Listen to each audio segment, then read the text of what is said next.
বৰ্তমান শিৱসাগৰ সমষ্টিৰ বিজেপিৰ বিধায়কৰ প্ৰাৰ্থী জয়ন্ত হাজৰিকা তথা কুশল দৌৰীয়ে গুলীয়াই হত্যা কৰিছিল। কোন চনত? 98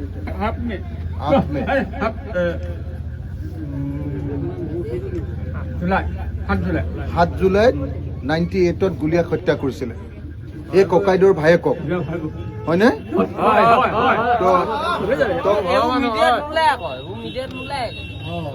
এইটো ওলাব লাগিব। মই আপোনালোকক কথা দিছো, এইবাৰ চৰকাৰ যদি হয়, যিজন মানুহে আমাৰ এনেকুৱা 61 জন, মোৰ লগত এতিয়ালৈকে 61 জনৰ তালিকা আছে, এই হত্যাকাৰী গুপ্তঘাতকক কঠোৰ শাস্তিবিহী জেইলত প্ৰেৰণ কৰাৰ ব্যৱস্থা গ্ৰহণ কৰা হ'ব। মই আপোনালোকক কথা দি দিছো দেই, যি MLA আহিবলৈ আহিছে তেওঁক জেইলতহে পঠিওৱা হ'ব। হয়নে নহয় কওক? পঠিয়াব লাগে নে নাই বাৰু? আৰে ভাই ইয়াতে মাৰিছে বৰুৱা পুখুৰী। চাওক, এতিয়াও এজন ককাইদেৱে কান্দি আছে, নিজৰ ভায়েকক হেৰুৱাই পেলাইছে, আৰু যিজনে গুলীয়াই ভায়েকক হত্যা কৰিছিলে সেইজনে এতিয়া আকৌ ভোট বিচাৰি আহিছে। আপোনাকো মাৰিছে? হয় নেকি?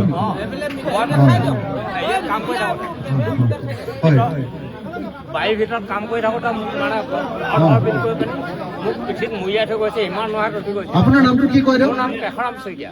আপোনাৰ কোনখন গাঁৱত? মোৰ এই নাম নেকি? এনেকে আৰু বহুত মানুহক মাৰিছে নেকি? এতিয়া তাৰ নাম শুনিলে মানে মোৰ গাটো সিঁয়ৰি আহে। মই মানে যেন মাৰিমে কাটিমে এনেকুৱা সেই মানুহটোৱে বাৰু আমাৰ ইয়াত MLA উঠিবলৈ আহিব লাগে নেকি কওকচোন? হয়নে নহয়? 50 বছৰ যাৰ যাৰ বয়স হৈছে, 50 বছৰ বয়স হৈছে, তেওঁলোকে সকলোৱে জানে যে তেওঁলোকৰ দিনত অসমৰ আটাইতকৈ ডাঙৰ সন্ত্ৰাসবাদীটোৰ নাম আছিলে জয়ন্ত হাজৰিকা। হয়নে নহয়? তেওঁক আৰু কোনেও ভোট দিব নোৱাৰে দেই, এইটো মিছা কথা। কাক ভোট দিয়ে দিব, কিন্তু সেই মানুহটোক ভোট দিব নোৱাৰে। আৰু এটা কথা কওকচোন আপুনি, মই আজি অসম বিধানসভাত হিমন্ত বিশ্ব শৰ্মাক কঁপাই থাকিব পৰা এজন বিধায়ক।